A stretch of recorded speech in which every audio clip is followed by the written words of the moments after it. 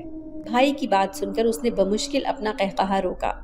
اس کی آنکھوں کے سامنے اپنی بھابھی کا موٹا سراپا آیا۔ کہیں سے نہیں لگ رہا تھا کہ انہیں کوئی کمزوری ہو۔ خیر اس نے بھائی کے سامنے سر ہلا کر حامی بھر لی۔ اس کو کھانا بناتے بناتے رات کے 8 بج چکے تھے۔ بھابھی جان کو بھی کھانے کی خوشبو سونگھ کر ہوش آ گیا تھا۔ وہ کھانا میز پر سیٹ کرنے لگی جب اس کے بھائی نے کہا کہ ہمارا کھانا کمرے میں ہی لے آؤ۔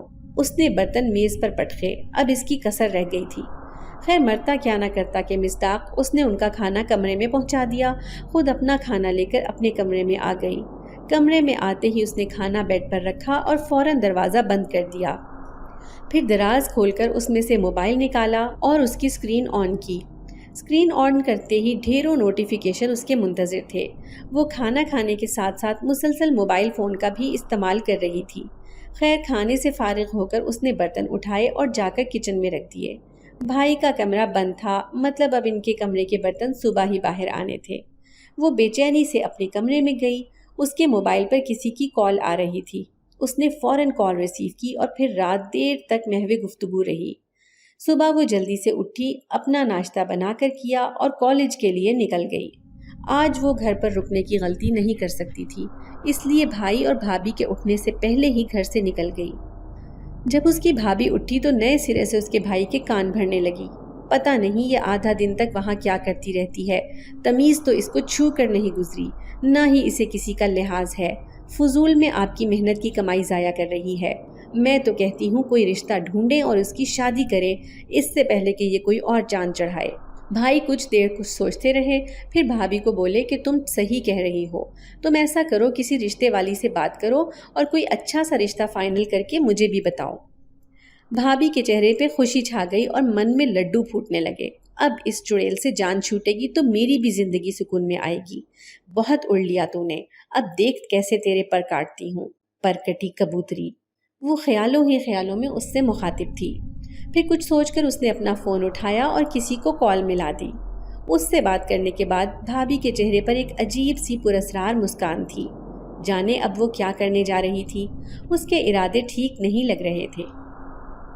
میرا نام فرحت ہے اور میرا تعلق ڈیرہ غازی خان سے ہے۔ میری عمر 27 سال ہے۔ یہ اس وقت کی بات ہے جب میں 16 سال کی تھی۔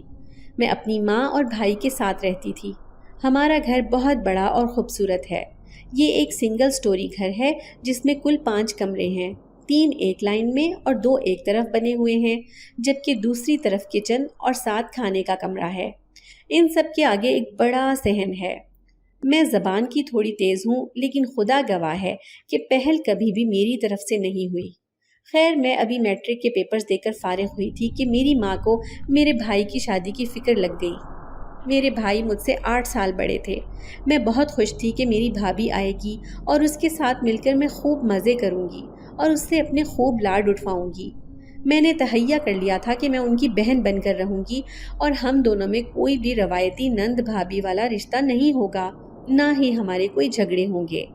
مجھے نہیں پتا تھا کہ میرے ان سارے ارمانوں پر یک ٹھنڈا پانی پھیر دیا جائے گا۔ خیر امی نے بھائی کے لیے بقول امی کے چاند جیسی لڑکی پسند کی، جو کہ بہت نیک، پارسا اور حسین تھی۔ آج ہم لڑکی دیکھ کر آئے تھے اور تب سے مجھے پتہ نہیں کیا ہو رہا تھا۔ امی نے تو اس کی بہت تعریفیں کی تھیں کہ وہ بہت خوش مزاج اور بہت اچھے اخلاق والی ہے، لیکن پتہ نہیں کیوں مجھے اس کا مزاج سڑا ہوا لگا، وہ انتہائی بورنگ لگی۔ خیر اب وہ میری بھابھی کے مرتبے پر فائز ہونے والی تھی تو اس کی عزت مجھ پر فرض تھی۔ شادی 2 سال بعد طے پائی تھی۔ بھائی اور بھابھی کی موبائل فون پر بات چیت شروع ہو گئی تھی۔ امی کے ساتھ ساتھ بھائی بھی اس کے گرویدہ ہوتے جا رہے تھے۔ خیر میں نے بھی کالج میں اپنا داخلہ کرایا اور اپنی زندگی میں مگن ہو گئی۔ ہونے والی بھابھی ہمارے خاندان ہی کی تھی۔ اب آئے روز وہ ہمارے گھر چکر لگانا شروع ہو چکی تھی۔ اس کی شرم و حیا بھی میں نے دیکھ لی تھی۔ وہ ٹھیک اسی وقت آتی جس وقت بھائی گھر آنے والے ہوتے۔ میرے ساتھ ساتھ اماں بھی ان کی یہ حرکتیں محسوس کر رہی تھیں، لیکن بعض اوقات جو ہمیں دکھائی دے رہا ہوتا ہے حقیقت وہ نہیں ہوتی۔ وقت گزرتا گیا، میری اماں آج کل بہت پریشان رہنے لگی تھی۔ میں نے ان سے کئی بار پوچھا مگر انہوں نے مجھے کچھ نہیں بتایا، لیکن میں جانتی تھی کہ وہ بھابھی کی وجہ سے ہی پریشان ہیں۔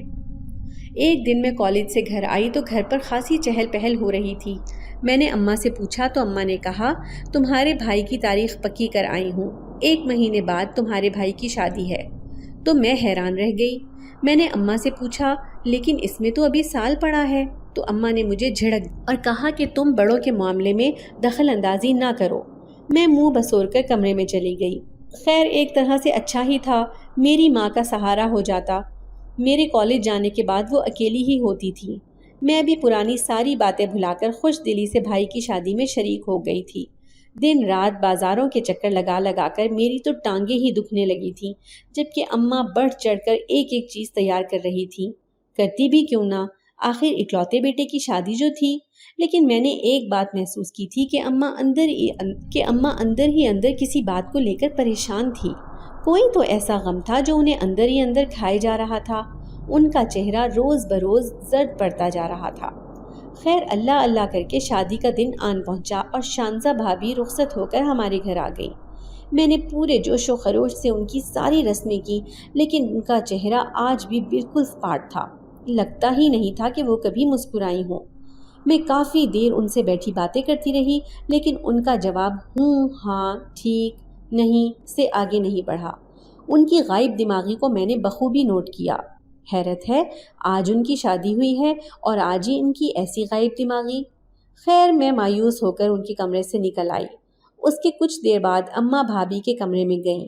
جب وہ ان کے کمرے سے نکلی تو میرے سر پر آسمان ٹوٹ پڑا۔ اماں کی آنکھوں سے آنسو بہہ رہے تھے۔ جانے بھابھی نے انہیں ایسا کیا کہہ دیا تھا۔ میں تیش میں بھری بھابھی کے کمرے کی طرف لپکنے لگی کہ اچانک ہی دھڑام کی آواز میرے کانوں میں پڑی۔ اگلے ہی لمحے میرا جسم سناٹوں کی زد میں آ گیا۔ یہ کیا ہو گیا تھا میری اماں کو؟ میری اماں زمین پر پڑی ہوئی تھی۔ میں بھاگ کر ان کے پاس گئی اور ان کا سر اپنی گود میں رکھ کر پوچھا، کیا ہوا اماں، کیا ہوا آپ کو؟ اماں کا جسم بالکل سٹ پڑ رہا تھا۔ شانزہ بھابھی، بھائی اور کچھ دوسرے خاندان والے بھی میری چیخیں سن کر وہاں پہنچ چکے تھے۔ اماں کچھ کہنے کی کوشش کر رہی تھیں۔ میں نے کان لگایا تو وہ کہہ رہی تھیں، فرحت، وہ شانزہ بہت۔ اس کے ساتھ ہی اماں کا ہاتھ میرے ہاتھ سے نکل کر بے جان ہو کر زمین پر پڑا۔ ان کی آنکھیں شانزہ بھابھی پر تھیں۔ اسی وقت مجھے پتہ چل گیا کہ میری ماں کے موت کے پیچھے شانزہ کا ہاتھ ہے۔ ضرور اس نے ہی کچھ کہا ہوگا جو میری ماں برداشت نہ کر پائی اور اس دنیا سے رخصت ہو گئی۔ میرے اندر نفرت کی ایک شدید لہر دوڑ گئی۔ بھائی نے ڈاکٹر کو بلایا لیکن بہت دیر ہو چکی تھی۔ میں فوراً سے شانزہ بھابھی کی طرف بڑھی۔ وہ اس وقت دلہن کے لباس میں مجھے زہر لگ رہی تھی۔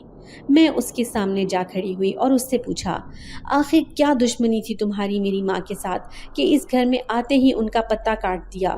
کیا کہا ہے تم نے ان کو؟ بھابھی ناسمجھی سے میری طرف دیکھنے لگی۔ میں پھر سے بولی، بند کریں اپنے یہ مگرمچھ کے آنسو۔ آپ تو خوش ہو جائیں کہ ساس سے آپ کی جان چھوٹ گئی۔ یہ جھوٹا دکھ ماتھے پر سجانے کی کیا ضرورت ہے؟ جائیں، یہاں پر کھڑے ہو کر ہمارے زخموں پر نمک چھڑکنے کی ضرورت نہیں آپ کو۔ آپ جا کر خوشیاں منائیں۔ میں غصے میں پاگل ہو چکی تھی۔ میں نے ایک دم غصے سے بھابھی کو دھکا دیا۔ انہیں بھائی نے بروقت سنبھالا۔ میرا دکھ اور زیادہ ہو گیا۔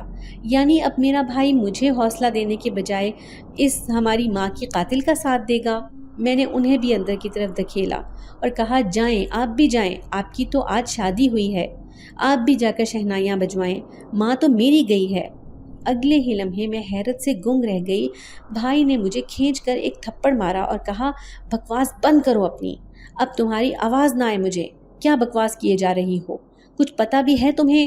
کیوں بلا وجہ کا تماشا کیے جا رہی ہو؟ ماں کی میت پڑی ہے، کچھ تو خیال کرو، ہمیں اپنی ماں کا غم منانے دو۔ تمہیں یہی سب کرنا ہے تو مہربانی کر کے اپنے کمرے میں چلی جاؤ۔ ان کا لہجہ آج پہلی بار میرے ساتھ سخت ہوا تھا اور یہ پہلی ہی دفعہ تھی جب انہوں نے مجھ پر ہاتھ اٹھایا۔ مجھے آج اپنی حیثیت پتہ چل گئی تھی۔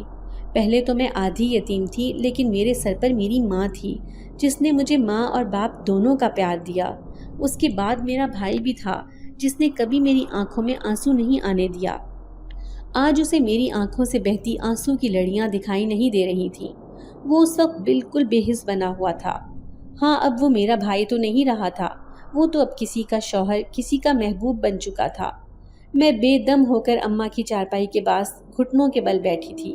اس وقت میرے اندر کوئی جذبہ نہیں تھا، نہ محبت، نہ نفرت، نہ اور کوئی جذبہ۔ میرے آنسو اچانک ہی خشک ہو چکے تھے۔ وہ پوری رات میں تقریباً ساکت ہی رہی۔ صبح کب میری اماں کا جنازہ اٹھا، کب ان کی تدفین ہوئی، مجھے کوئی ہوش نہیں تھا۔ مجھے میری خالہ نے لے جا کر میرے کمرے میں چھوڑا، تب مجھے ہوش آیا۔ میں فوراً باہر کی طرف بھاگی، لیکن وہاں نہ میری ماں تھی نہ میت۔ کچھ دن تک ہمارے گھر میں مہمانوں کا خوب آنا جانا لگا رہا۔ میں اپنے کمرے تک ہی محدود ہو کر رہ گئی تھی۔ مجھے کسی چیز کا کوئی ہوش نہیں تھا۔ میں شانزہ بابی کی شکل بھی نہیں دیکھنا چاہتی تھی۔ سارے مہمانوں کو وہی دیکھ رہی تھی۔ دن گزرتے رہے اور آج میری ماں کا 40واں ہو گیا۔ میں نے کالج جانا شروع کر دیا تھا، کیونکہ اگر میں گھر میں رہتی تو پھر میری شانزہ بھابی سے لڑائی ہو جاتی۔ میں تو ان کی شکل بھی نہیں دیکھنا چاہتی تھی۔ ان کی شکل دیکھ کر میری آنکھوں کے سامنے میری ماں کا روتا ہوا چہرہ آ جاتا تھا۔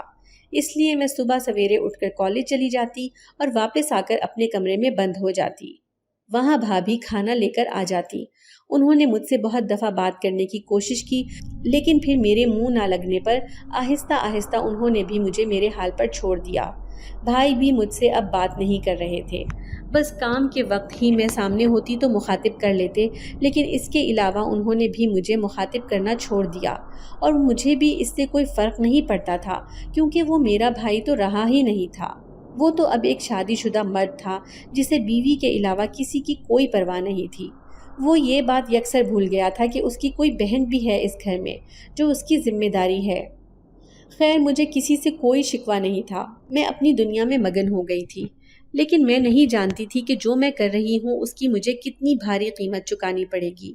کاش میرا کوئی اپنا ہوتا جو مجھے سمجھتا یا روکتا، تو ہو سکتا ہے کہ میں رک جاتی، لیکن میرا تو کوئی تھا ہی نہیں۔ میں کس سے اپنے دل کی بات کرتی؟ کون تھا جو مجھے سنتا یا مجھے سمجھتا؟ اب تو شانزہ بھابھی نے بھی اپنے رنگ ڈھنگ دکھانا شروع کر دیے تھے۔ وہ میرے ہر کام اور میری ہر بات میں اپنی ٹانگ اڑانا ضروری سمجھتی تھی، اور اس کے بعد میرے بھائی کو میرے ہی خلاف کرتی جا رہی تھی۔ میرا بھائی بالکل ہی مجھ سے بدظن ہو گیا تھا۔ وہ جان بوجھ کر ایسی ایسی حرکتیں کرتی کہ جس سے مجھے تاؤ آتا اور میں اس کے سامنے بول پڑتی۔ وہ بھی اس وقت میرا پورا مقابلہ کرتی، پھر بھائی کے آتے ہی معصوم بن جاتی اور سارا الزام مجھ پر ڈال کر ہم بھائی بہن کو لڑتے دیکھ کر خوش ہوتی رہتی۔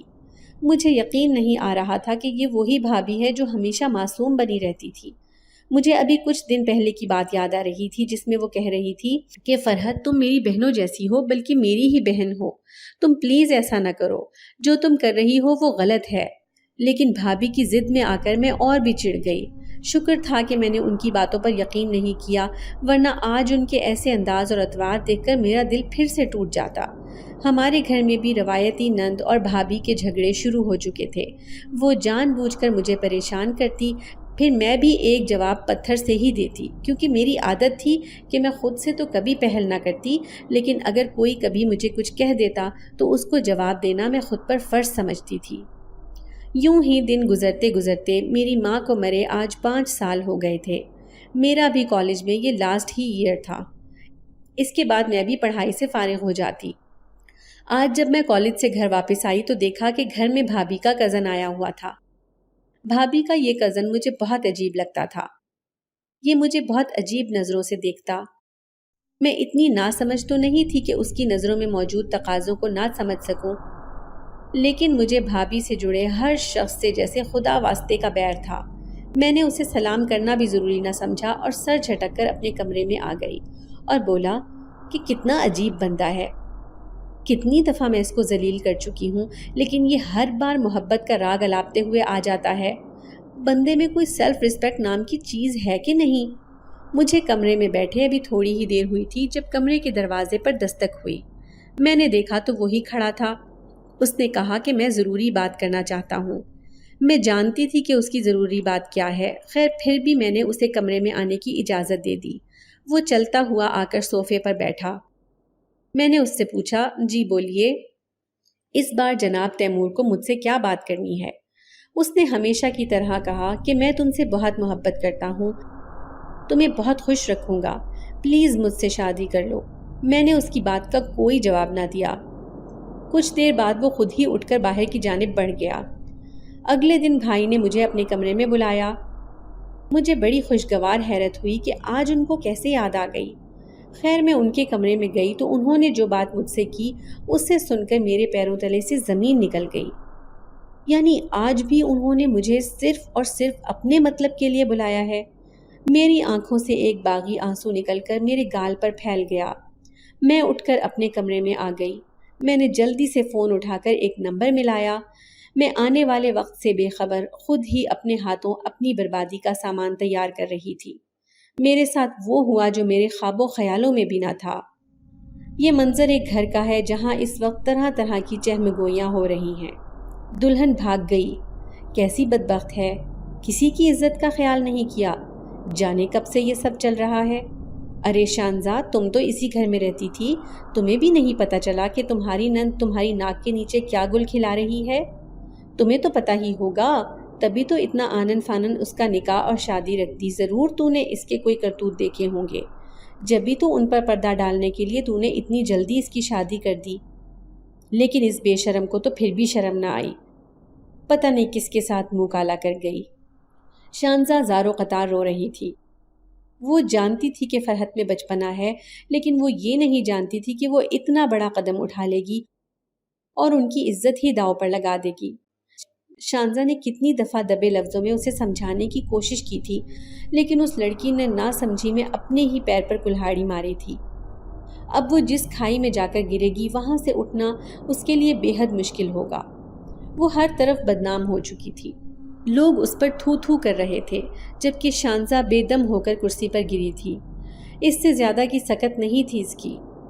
وہ اپنے وعدے کی پاسداری نہیں کر پائی تھی، نہ ہی اس کا خیال رکھ سکی تھی۔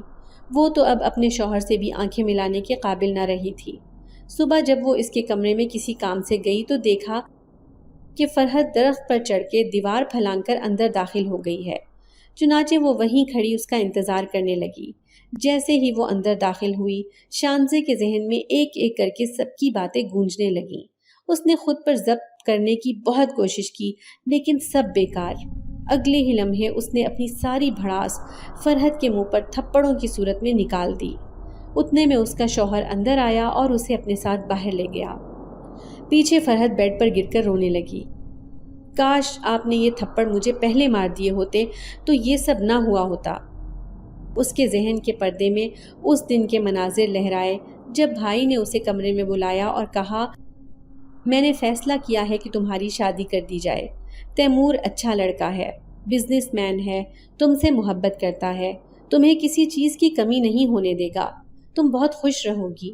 ہم نے ڈیٹ فائنل کر دی ہے، اگلے ہفتے تمہاری شادی ہے۔ تمہیں جو بھی تیاریاں کرنی ہوئیں پیسے مجھ سے لے لینا اور جا کے جو جو چیز چاہیے وہ لے کر آنا۔ اگر شانزا کو ساتھ لے جانا چاہتی ہو تو پھر بھی تمہاری مرضی۔ میرا وجود سناٹوں کی زد میں آ گیا۔ میں بھاگ کر اپنے کمرے میں آئی اور فون اٹھا کر پرویز کو کال ملائی۔ پرویز میرا بوائے فرینڈ تھا۔ ہم دونوں ایک دوسرے سے محبت کرتے تھے اور پچھلے 2 سال سے رابطے میں تھے۔ میں نے پرویز کو فون کر کے ساری بات بتا دی۔ اس نے کہا، اب اگر ایسے حالات میں رشتہ بھیجوں گا تو تمہارے بھائی بھابھی کبھی نہیں مانیں گے۔ اب ہمارے پاس ایک ہی رستہ ہے، تم اپنے گھر سے بھاگ کر میرے گھر آ جاؤ۔ میں نے گھر میں سب کو تمہارے بارے میں بتایا ہوا ہے، سب تم سے بہت پیار کرتے ہیں۔ اس نے محبت کا ایسا جال بچھایا کہ میں اس میں پھنستی چلی گئی۔ میری آنکھوں پر اس وقت محبت کی پٹی بندھی ہوئی تھی۔ مجھے صرف وہی نظر آ رہا تھا جو پرویز مجھے دکھا رہا تھا۔ میں اسی کے کہنے پر بظاہر شادی کی ساری تیاریوں میں مصروف تھی اور ہر روز بھائی سے ایک بھاری رقم لے کر جمع کرتی جا رہی تھی۔ پرویز کا کہنا تھا کہ مجھے کسی کو بھی ذرا بھی شک نہیں ہونے دینا، سو میں خوشی خوشی وہ سب کچھ کر رہی تھی جو بھابھی اور بھائی چاہ رہے تھے۔ میں مہندی والے دن بھی وہیں موجود رہی اور اگلے دن 4 بجے جب میں پارلر جانے لگی تو اپنا اور امی کا تمام زیور اور بھائی سے لی گئی اچھی خاصی رقم اپنے پرس میں ڈال لی اور ایک الوداعی نظر اپنے گھر پر ڈال کر وہاں سے نکل گئی۔ میری پارلر سے واپسی 7 بجے ہونی تھی اور 8 بجے نکاح۔ میں پارلر گئی اور تیار ہوئی۔ میرے ساتھ میری ایک کزن گئی تھی۔ میں نے بڑی آسانی سے اسے چکما دیا اور پرویز کے ساتھ بھاگ گئی۔ پرویز مجھے لے کر ایک بس اسٹاپ پر چلا گیا۔ میں نے اس سے پوچھا کہ یہاں کیوں؟ اس نے کہا میں تمہیں شہر والے بنگلے پر لے کر جانا چاہتا ہوں۔ میں خوشی سے نہال ہو گئی۔ میرا بھی کوئی چاہنے والا تھا جسے میری خوشی عزیز تھی، جو مجھ سے بے لوث محبت کرتا ہے، لیکن یہ محض میری خام خیالی ہی تھی۔ تھوڑی ہی دیر میں پرویز مجھے ایک ڈھابے نما ہوٹل پر لے کر گیا اور وہاں کونے والی میز پر لے گیا۔ وہاں ہم نے کھانا کھایا۔ آج مجھے بہت خوشی ہو رہی تھی۔ میں خود کو بہت خوش نصیب سمجھ رہی تھی کہ میرا ہمسفر کتنا اچھا اور کتنا خیال رکھنے والا ہے۔ کھانا کھاتے ہی اچانک مجھے نیند آ گئی۔ میں نے اپنی جماہیاں روکنے کی بے حد کوشش کی۔ اتنی نیند کیوں آ رہی تھی مجھے، میں وجہ سمجھ نہیں پائی، جبکہ پرویز سامنے بیٹھا مجھے معنی خیز نظروں سے دیکھ رہا تھا۔ آخری منظر جو میں نے دیکھا وہ یہ تھا کہ پرویز فکر مندی سے میری طرف بڑھ رہا تھا۔ اس کے ساتھ ہی میرے ذہن پر تاریکی چھا گئی۔ جب میں بیدار ہوئی تو میرے کانوں میں اذانوں کی آواز پڑ رہی تھی۔ میں نے حیرت سے ادھر ادھر دیکھا تو سر پر 7 آسمان ایک ساتھ ٹوٹ پڑے۔ طوفان آ کر گزر گیا تھا اور اپنی زد میں میرا سب کچھ بہا کر لے گیا تھا۔ میں رات والی جگہ پر ہی بیٹھی ہوئی تھی اور میرے آس پاس کوئی نہ تھا، نہ پرویز نہ ہی کوئی اور۔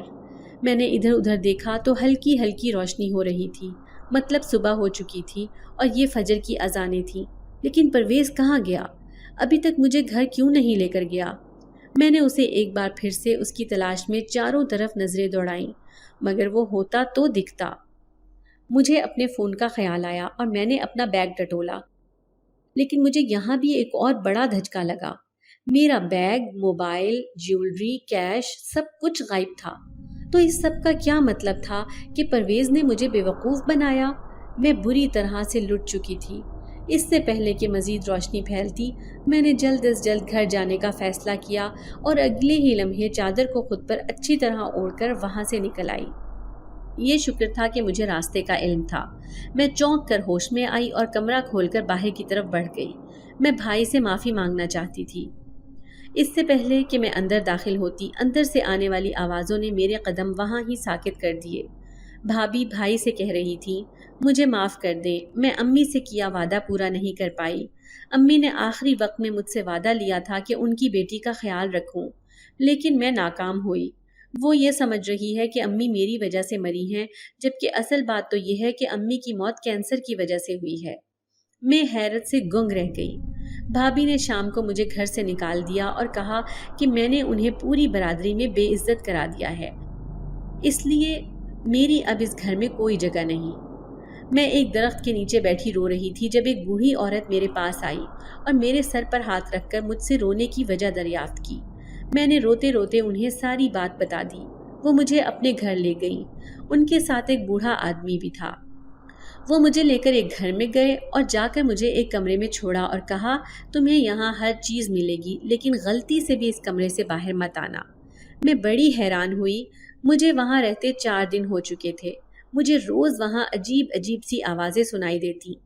ایک دن میں تجسس کے ہاتھوں مجبور ہو کر باہر نکلی اور آوازوں کے تعاقب میں گئی تو یہ دیکھ کر میری چیخیں نکل گئیں کہ وہاں کچھ عجیب الخلقت مخلوق بیٹھی کچھ پڑھ رہی ہے۔ میرے رونگٹے کھڑے ہو گئے۔ میں یہ سوچ کر ہی کانپ گئی کہ میں پچھلے 4 دن سے جنات کے ساتھ رہ رہی ہوں۔ میں نے وہاں سے بھاگنے کی کوشش کی، لیکن وہ مجھے دیکھ چکے تھے۔ انہوں نے مجھے پکڑ لیا۔